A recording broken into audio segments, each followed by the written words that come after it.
Okay, let's unpack this. Imagine you finally save up, right? Yeah. And you buy your absolute dream house. Oh, yeah, I'm with you. It's this multi-million-dollar custom-built mansion. It has literally everything you ever wanted. Okay. So you walk through the front doors, you're admiring the, I don't know, the marble countertops. You go to the kitchen to get a glass of water. Right. You turn that fancy designer faucet, and nothing happens. Oh, no. Right. No water, no sound. And then the city knocks on your door a minute later, and they say, hey, congratulations on the beautiful new house. We'll have the plumbing connected to your street in about 4 years. Oh, yeah, so it's this gorgeous, incredibly expensive box that you can't actually use Exactly. for its primary purpose anyway. All you can Right. do is just kind of sit there and look at it. It's completely infuriating, right? But, I mean, that is exactly what is happening right now in the automotive world. Yeah, it really is. We are building, millions of these brilliant high-tech electric vehicles, but in a lot of ways, we just kind of forgot to build the plumbing. So today, we're going behind the scenes of this whole 2026 EV boom. We're looking past the really sleek car commercials to examine the hidden and honestly, sometimes chaotic infrastructure that is frantically trying to make this entire transition possible. And, the behind-the-scenes reality is really where the actual innovation is happening right now. Yeah. We spend so much time debating the cars themselves, but the vehicles have kind of become the easy part. The real story, and frankly the more lucrative business, is the ecosystem that's just scrambling to support them. Totally. Because to understand the sheer scale of the problem, I mean, you just have to look at how thoroughly electric vehicles have conquered the market this year alone. Oh, it's unprecedented. It really is. Yeah. If you look at the 2026 AAA car guide, it is an absolute clean sweep for EVs. Yeah. Like the Lucid Gravity Touring just dominated the field. It won the overall category and the midsize SUV category. Right. And then the Volkswagen ID Buzz Pro S Plus, which is that reimagined retro VW bus thing. Oh, yeah, I've seen those. Yeah, that took the minivan category. Which is significant, by the way, because the ID Buzz seats up to 7 people. Right. We're no longer talking about these niche, tiny, compact commuter cars. These are massive family haulers that are taking the top honors. Exactly. And the crazy thing is, the only non-EV winner in the entire AAA car guide was the Honda Civic Hybrid. Wow. And that was just like surviving in the small car category. The transition is just undeniably here. Yeah, the writing is on the wall. And the economics finally back it up too. Because AAA noted that the annual cost to own a new vehicle dropped to $11,577 late last year. Which is huge. I mean, the economic argument for the consumer has essentially been won at this point. Right. We're seeing a lower total cost of ownership, fewer mechanical breakdowns, and just an incredible variety of models out there. Yeah. But that rapid, honestly, almost unexpected acceleration in consumer and commercial adoption has created a massive invisible bottleneck. Exactly. The plumbing, the electrical grid. I mean, think about a commercial logistics company, right? Okay. A CEO decides it makes financial sense to electrify a fleet of, say, 150 delivery vans. Sure. The vans get delivered, they park in the depot, and they all need to plug in. If you turn on 150 industrial-scale chargers simultaneously, a local, aging electrical grid simply cannot handle that load. I mean, let's put a number on that, actually. Yep. Because I was looking through some of this fleet infrastructure data from a group called ChargeRigs. And they point out that a typical fleet yard might suddenly require 1 megawatt of EV charging capacity. Yeah, 1 megawatt. So what does 1 megawatt actually look like to a local power grid? Yeah. Like if you're the utility company. It is an enormous sudden draw. A megawatt is roughly the equivalent of powering hundreds of average-size homes all at the exact same time. Oh, wow. Yeah, and you're asking the grid to pull all that power into one specific parking lot. And I imagine a local grid just isn't designed to have, a small neighborhood's worth of power suddenly turn on at 6:8 p.m. when all the delivery vans get back. It absolutely isn't, not even close. Yeah. So when that fleet manager calls up the local utility company to get the necessary power drops, the utility doesn't just, flip a switch for them. Right. They can't just plug in the extension cord in. No. They have to engineer new routing. They have to upgrade substations, pull these massive high-voltage copper lines, secure all the municipal permits. The permits alone. Oh, yeah. So the utility company often ends up telling that business owner, hey, we can accommodate your megawatt, but it's going to take 4 years to build the infrastructure. 4 years. Which brings us right back to the house with no plumbing. Exactly. Because you cannot run a business by telling your customers, oh, hey, Your packages will start arriving in 2030 once our utility gets their act together. Right, right. These companies can't wait. And this is honestly where the industry is getting incredibly creative. Yeah. If the utility company takes 4 years to bring the grid to the cars, these businesses are just figuring out how to bring the grid with them. Right, which completely rewrites how we think about fueling up, right? It does. Because that charge rigs data, it outlines systems like the adaptive platform and something called the FLLXX portable DC fast charger, which I guess a company named Be Charged just deployed recently. Yes, be charged. These things are essentially just massive, heavy-duty power banks on wheels. And this isn't just, a handful of private tech startups trying to put a quick Band-Aid on a problem. Right. State governments are actually recognizing that this mobile infrastructure is a permanent necessity. Oh, absolutely. I mean, Yeah. take Massachusetts, for example. Mm-hmm. The state's Clean Energy Center, MassAT. Mm-hmm. They recently hosted a presentation about their Electric Vehicle Infrastructure Coordinating Council. That's a mouthful. Yeah, EDICC. But they just awarded $38 million specifically to increase charging access. And a massive chunk of that state funding isn't even going into the ground. It's funding a fully enrolled pilot program to electrify Class 3 through 8 fleets using these exact mobile chargers. Which is brilliant. And let's actually define that classification for a moment, just so people know what we're talking about. Yeah, please. Class 3 through 8 covers everything from your standard, Amazon delivery box trucks all the way up to massive 18-wheeler semi-trucks. Wow. Yeah. And the energy density required to move a Class 8 semi-truck is just staggering. So Massachusetts basically recognizes that if they want the heavy logistics industry to actually go green, they cannot afford to wait for utility companies to dig up half the industrial parks in the state. Right, which brings us to the actual business models making this happen. Because there's a company in that Massachusetts data called Electrification. Yes. And their approach is just brilliant. They lease or sell these mobile charging units, and a fleet operator can go from placing an order to literally charging their trucks in just 2 months. 2 months. Yeah, a 2-month turnaround versus a 4-year wait for a utility upgrade. Yeah. It's a no-brainer. It's game-changing. It changes the entire paradigm of automotive energy, really. How so? Well, think about it. For the last century, the gas station model has been completely static. Right. The driver has an empty tank. So the driver has to physically navigate to the fuel source. The fuel is stationary. That's true. But here's where it gets really interesting for me. Because if governments are paying millions for this and operators are just snapping them up, someone is making an absolute fortune here. Oh, without a doubt. So if an entrepreneur wants to start one of these mobile charging businesses, what are the actual barriers to entry? Like outfitting a van to push megawatt power sounds terrifyingly expensive. Is the profit margin actually there? That's the million-dollar question. Yeah. The economics are fascinating, but you're right. The capital expenditure up front is significant. Yeah. If we look at the industry metrics, like the data published by Monta, they actually provide this really comprehensive guide to launching a mobile EV charging station business. Oh, really? Yeah. And they note that the initial setup cost for a single mobile unit ranges anywhere from $63,000 to $190,000. Wait, what? That is a wild swing in cost. That is. What accounts for a nearly $130,000 difference between two charging vans? Well, it essentially comes down to physics and thermodynamics. Okay. The cost is heavily dictated by the battery capacity you want and the charging speed. I saw. If you're building a unit that delivers DC fast charging, the kind that can top up a vehicle in 20 minutes, you are dealing with very serious high-voltage power electronics. Right, so you aren't just tossing a few big batteries into the back of a standard Ford Transit van, are you? No, you physically can't do that. The vehicle modifications require serious engineering. Like what? Well, as the Charge Rigs data points out, these industrial EV batteries can weigh anywhere between 800 and 2,000 pounds each. Jeez. Yeah. If you load those into just a standard commercial van, you will literally snap the suspension in half. Right, right. So you need a heavily reinforced chassis from day one. Not to mention, just moving electricity that fast has to create friction, and friction creates heat. An immense amount of thermal energy, yes. But how do they deal with that? Well, these mobile units require advanced liquid thermal cooling systems just to prevent the van from experiencing a meltdown during a high-speed charging session. A meltdown. Literally, yeah.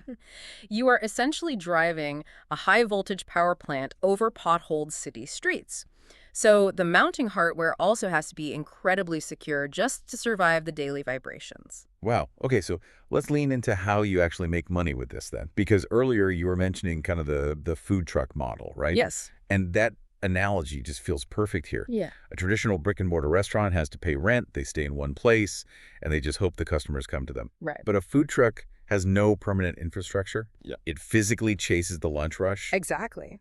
It goes to the office park at noon, and then it's at a construction site by 3 p.m. And that is exactly how the mobile charging business operates. They chase the electrical lunch rush. I love that phrase. Yeah, the most basic revenue stream is just a simple per kilowatt hour fee, right? Usually with a convenience markup. Sure.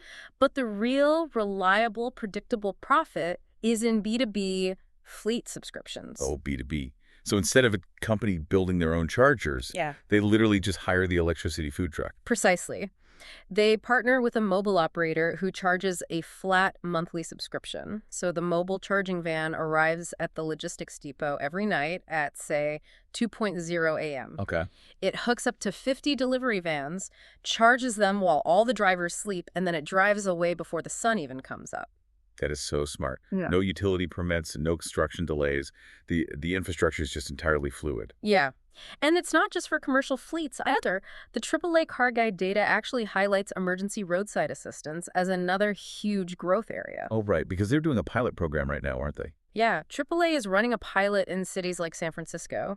If you run out of battery on the highway, a tow truck doesn't have to drag you, all the way to a charging station anymore. A mobile charger just pulls up behind you, pumps enough range into your car to get you home, and you drive away. That is so much more efficient. And beyond emergencies, these operators are targeting events, construction sites, and what they call grid deserts. Grid deserts, meaning places where power infrastructure is just fundamentally lacking. Exactly. Think about a massive 3-day music festival in some remote agricultural field. Oh, right.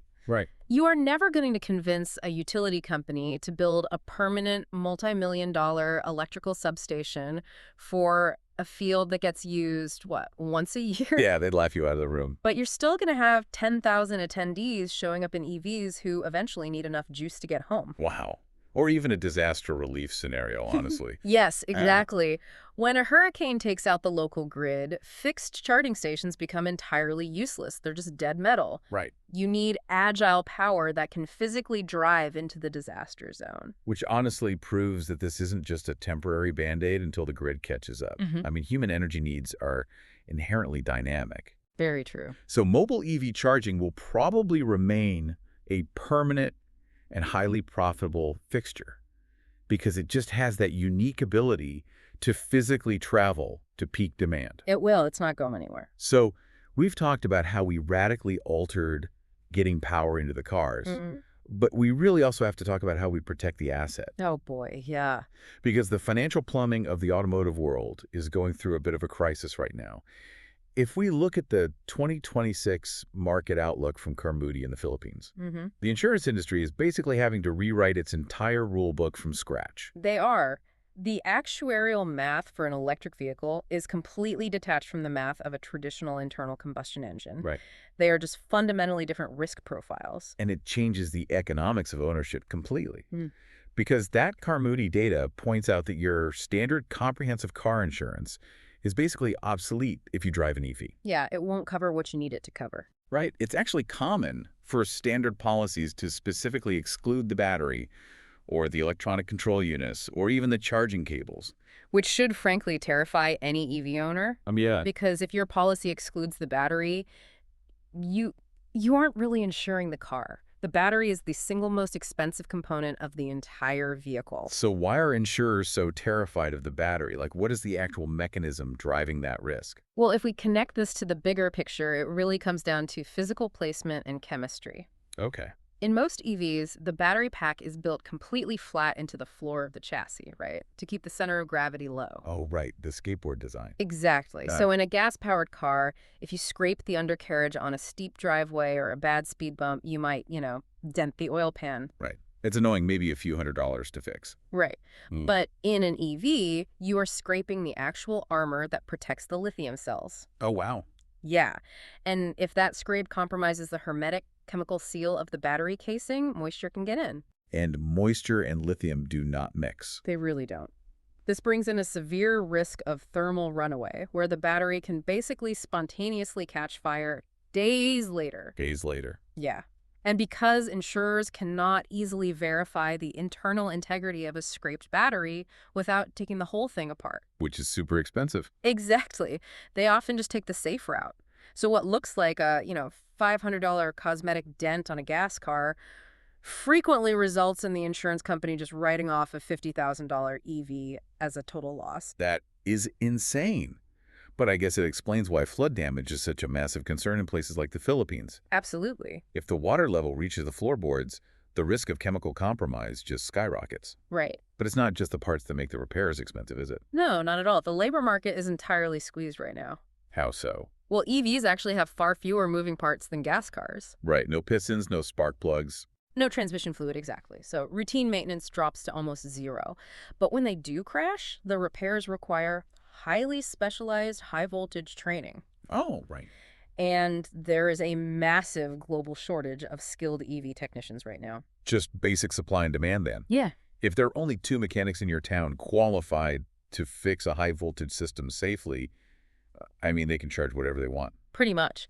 And furthermore, repair shops actually require specialized isolated quarantine bays just to handle damaged EVs. Quarantine days.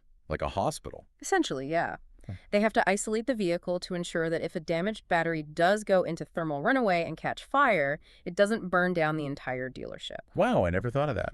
Yeah, those facility upgrades are incredibly expensive, and those costs are obviously passed directly to the insurance premiums. Right.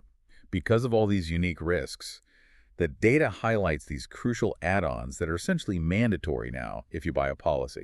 Like, you need specific battery protection, which covers sudden accidents and floods. But crucially, it explicitly does not cover normal wear and tear or, range degradation over time. Right. And that's a really vital distinction for consumers to understand. Insurance protects against sudden, unforeseen events. It is not a warranty against the natural aging of the battery chemistry. That makes sense. They also mention add-ons for towing specifically to charging stations. And this one really caught my attention.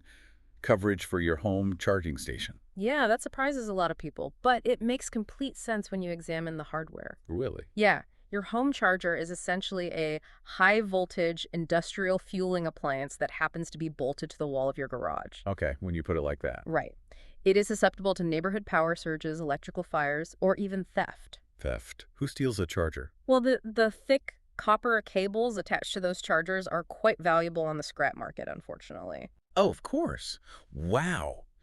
So if you're a listener right now thinking about buying a new or used EV next year, this sounds incredibly daunting. I can see how it sounds that way. You are basically insuring a giant, highly sensitive supercomputer on wheels that could be structurally ruined by just a deep puddle. Doesn't that make the insurance so unaffordable that it completely wipes out whatever fuel savings you get? Well, that is the common misconception. Yes, the upfront insurance premium will likely be higher because of those severe total loss risks we talked about. Okay. But the total cost of ownership over a 5-year period still remains lower because you are entirely eliminating gasoline, oil changes, and, traditional drivetrain repairs. Right. The day-to-day costs are basically zero. Exactly. Furthermore, the insurance market is actually utilizing the technology of the car itself to lower costs. Oh, you're talking about usage-based telematics. Exactly. Because an EV is a supercomputer, it generates incredibly precise telemetry. Traditional insurers, they have to rely on demographic guesswork, right? Your age, your zip code, your marital status, just to guess how risky you might be. Yeah. But with telematics, the car physically tells the insurance company exactly how you drive. So they can monitor, your literal G-force when you hit the brakes. Absolutely. They monitor acceleration, braking hardness, average speed, even what time of day you commute. Wow. Insurers in 2026 are offering plans where, if you allow them to access that data, and you prove you are a mathematically safe and efficient driver, you are rewarded with substantial green discounts. So if you drive your Lucid Gravity like you're on a racetrack, your premium just skyrockets. Yeah. But if you drive it sensibly, your rates plummet. Exactly. The dynamic pricing balances out the hardware risk. It allows insurers to price the physical risk of the battery much, much more accurately. That makes total sense. Hmm. So let's kind of pull all of this together. We started this deep dive looking at 2026 as the year the electric vehicle truly took over the automotive landscape, sweeping the AAA awards, becoming objectively cheaper to own. But that massive sudden success has forced the world to literally reinvent the infrastructure around it. It really has. We're watching businesses deploy fleets of $190,000 thermal-cooled mobile power plants just to bypass a grid that can't keep up. Hmm. And at the exact same time, the financial sector is entirely rewriting actuarial tables, relying on vehicle telematics to protect these giant computers on wheels from speed bumps and floods. It's honestly a phenomenal period of rapid infrastructural adaptation. We're watching a century-old transportation model evolve in real time. Yeah, we are. But before we go, consider this one last thing. We've spent this entire discussion talking about how to get power into these cars, right? Right. How to charge them faster, how to bring mobile chargers to them, how to ensure the batteries holding that power. Sure.